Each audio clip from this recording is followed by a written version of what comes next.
Welcome to district media. ప్రముఖ పారిశ్రామికవేత్త, తులసి సంస్థల అధినేత తులసి రామచంద్ర ప్రభు ఒక రాజకీయ నాయకుడు, ఒక కాపు సామాజిక వర్గంకు సంబంధించినటువంటి నాయకుడిగా గుర్తింపు పొందినటువంటి నేత. ఆయన భాగవతం ఒక్కొక్కటిగా బయటకు వస్తున్నాయి. గతంలో అతని మీద మన ఛానల్లో ప్లే చేసినటువంటి, అతను కంపెనీలో ఉద్యోగం చేసినటువంటి ఒక ఉద్యోగి బయటకు వచ్చి ఆయన మీద అనేక ఆరోపణలు చేసిన పరిస్థితి మన ఛానల్లో ప్లే చేసాం. అయితే ఒక్కొక్కటిగా అసలు ఏం జరుగుతుందనే దాని మీద విశ్లేషణ చేసి కొన్ని బయట తీసే ప్రయత్నంలో ఆయనకు శ్రీనివాసరావు తోటలోని ఒక స్థలం అయితే ఉంది. ఆ స్థలం దగ్గర మనం రావటం జరిగింది. అయితే ఆ స్థలానికి సంబంధించిన డాక్యుమెంట్స్ మనం జిఎంసీలో తీసుకోవడం జరిగింది. 5/15/2025 2025 తీసుకోవడం జరిగింది. అయితే దాని assessment number 10/21/21/7209. Ward number revenue ward 37, Srinivasarao Thota. Door number address 15-17-343/28, Srinivasarao తోట, రెవెన్యూ వార్డ్ 37, గుంటూరు.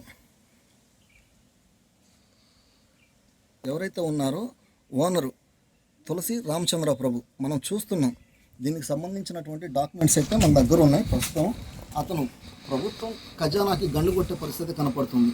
ఏదైతే జిఎంసీకి చెల్లించవలసిన పన్ను బకాయిలు ఒక పారిశ్రామికవేత్త అయి ఉండి ఒక కంపెనీ నడిపిస్తున్నటువంటి నేత ఈరోజు పన్ను ఎగ్గొట్టే పరిస్థితి స్పష్టంగా కనపడుతుంది. మనం ఏదైతే చూస్తున్నామో దీంట్లో ఆయన కట్టవలసిన డబ్బులు, ఆయన ఎగ్గొట్టిన బకాయిలు కూడా స్పష్టంగా దీంట్లో కనిపిస్తున్నాయి. చూస్తూ ఉండండి. మీరు ఏదైతే చూస్తున్నారో ఆయన 16,72,836 రూపాయలు కట్టాల్సిన పరిస్థితి ఉంది. అయితే దీనికి పన్ను రూపంలో ఇచ్చిన పరిస్థితి అయితే ఉంది. అయితే లేట్ పేమెంట్ కింద దీనికి దగ్గర 4,86,720 రూపాయలు దీనికి వేయటం జరిగింది. అయితే టోటల్గా 21,59,556 రూపాయలు పన్ను కట్టవలసిన పరిస్థితి మనకి స్పష్టంగా ఆధారాలతో సహా మనం ఇక్కడ చూపిస్తున్నాం. ఎందుకంటే సామాన్యుడికి ఒక లెక్క, పారిశ్రామికవేత్తకు ఒక లెక్కలాగా ఈరోజు పన్ను కొట్టి ఒక పారిశ్రామికవేత్తగా పేరు చెప్పుకొని ఆ ముసుగులో చేస్తున్నటువంటి ఏదైతే ఉందో పన్నులు ఎగ్గొట్టే పరిస్థితి ఒక్కొక్కటిగా వెలుగులోకి వస్తున్నాయి. మనం ఏదైతే చూస్తున్నామో ఆ కార్యక్రమంలో ప్రతి ఒక్కటి కూడా ఇక్కడ మనం స్పష్టంగా ఆధారాలతో సహా చూపిస్తున్నాం. ఆయనకు సంబంధించిన డాక్యుమెంట్ కూడా మన దగ్గర అయితే ఉంది. దానికి సంబంధించిన డాక్యుమెంట్ అయితే ఉంది. ఇప్పుడు శ్రీనివాసరావు తోటలో ఉన్నటువంటి డాక్యుమెంట్ ఏదైతే ఉందో ఆ డాక్యుమెంట్ మీకు స్పష్టంగా చూపిస్తున్నాం. ఆయనకు సంబంధించింది శ్రీనివాసరావు తోటలోని రెవెన్యూ వార్డు 37లో శ్రీనివాసరావు తోటకు సంబంధించింది ఇక్కడ మనకి స్పష్టంగా కనపడుతుంది. దాని సర్వే నెంబర్ 9/4, ప్యాటర్న్ నెంబర్ ఉంది, ప్లాట్ నెంబర్ ఉంది 43/70-10-2222/12. అలాగే దీనికి సంబంధించినటువంటి స్క్వేర్ యార్డ్స్ కూడా 2,560 స్క్వేర్ యార్డ్స్ ఉంది. అయితే దీని వాల్యూ సుమారుగా ప్రభుత్వం లెక్కల ప్రకారం 51,05,12,00,000 పైన చిలుకు ఉంది గవర్నమెంట్ వాల్యూ. అయితే ప్రైవేట్ వాల్యూ ఓనర్ కూడా దీనికి సంబంధించినట్టు స్పష్టంగా ఇక్కడ కనపడుతుంది మనకి. Tulasi Ramachandra Prabhu, Tulasi Perayya father name, grand name. ఇలాంటి ఇంత పెద్ద పారిశ్రామికవేత్తకు సంబంధించినటువంటి ఇలాంటి దగ్గర ఎకరం పైన ఇక్కడ స్థలం అయితే ఆయన స్పష్టంగా ఉంది. చిన్న రేకుల షెడ్ వేసుకొని దానికి మాత్రం సంవత్సరానికి మాత్రం 600 రూపాయలు మాత్రమే కడుతున్నారు. అంటే 6 నెలలకి 300 కడుతున్నాయి.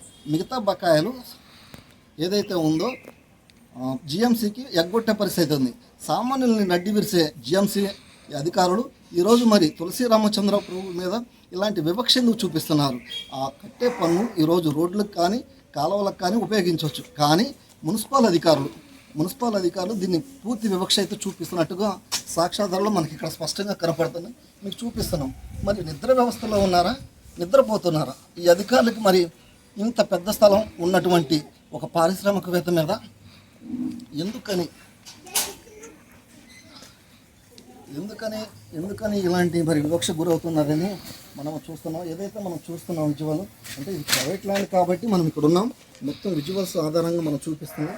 ఏదైతే ఇక్కడ మనకు స్పష్టంగా ఉన్నాయో ప్రతి ఒక్క ఆధారాలు కూడా మనం చూపిస్తున్నాం. ఒక పారిశ్రామికవేత్త ఉండి పన్ను ఎగ్గొట్టే పరిస్థితి స్పష్టంగా మనం చూస్తున్నాం. ఇలాంటి పన్నులు సామాన్యులకు ఇచ్చే పరిస్థితి ఉంటే బాగుంటుంది. అయితే కాలువలు కానీ రోడ్లు కానీ దగ్గర 21 లక్షల పైచీలకు పన్నుని 2020 నుంచి 2020 సంవత్సరం వరకు కట్టకపోవటం, అవి సామాన్యులకి చెందాల్సినటువంటి పన్నులు ఈ విధంగా ఎక్కొట్టేసి ఒక పారిశ్రామిక ముసుగులు ఇలాంటి దోపిడీ చేయడం కూడా ఎంతవరకు కరెక్ట్ అనేది ప్రజలు అంటున్నారు. ఇలాంటి విషయాలు రానున్న రోజుల్లో కూడా వెలికి తీసే ప్రయత్నంలో మేము ఖచ్చితంగా ముందుంటాం. మా ఛానల్లో ఖచ్చితంగా ప్లే చేస్తాం. ఎందుకంటే ఒక్కొక్కటిగా ఆయన మీద ఏదైతే ఎలిగేషన్ చేశారో, స్వామినాయుడు అనే ఒక ఎంప్లాయ్, ఆయన కంపెనీలో ఉద్యోగం చేస్తున్నటువంటి ఎంప్లాయ్ గత 12 సంవత్సరాలుగా ఉద్యోగం చేసి ఆయన మీద అనేకమైన ఆరోపణలు చేస్తే కనీసం దాని మీద స్పందన లేదు. అలా ఆయన చెప్పిన వివరాల ప్రకారం ఏదైతే ఆయనకున్నటువంటి ప్రాపర్టీస్ మీద పన్నులు ఎక్కొట్టి అవి సామాజిక సేవకు వాడుతున్నట్టుగా, ఏదో డొనేషన్ చేస్తున్నట్టుగా పావలా ఇచ్చి రూపాయి దొంగిలిచ్చే పరిస్థితి కనపడుతుందని చెప్పేసి అక్కడ చెప్పే పరిస్థితి కనపడుతుంది. భవిష్యత్తులో కూడా ఆయనకి ఇంకా కొన్ని ఆధారాలు ఉన్నాయి. అవన్నీ కూడా ఒక్కొక్కటిగా బయటపెట్టే ప్రయత్నం ఖచ్చితంగా చేస్తాం. మీరు మా ఛానల్ చూస్తూ ఉండండి. ప్రతిదీ కూడా సబ్స్క్రైబ్ చేయండి. మా ఛానల్ని ఆస్వాదిస్తారని కోరుకుంటున్నాం.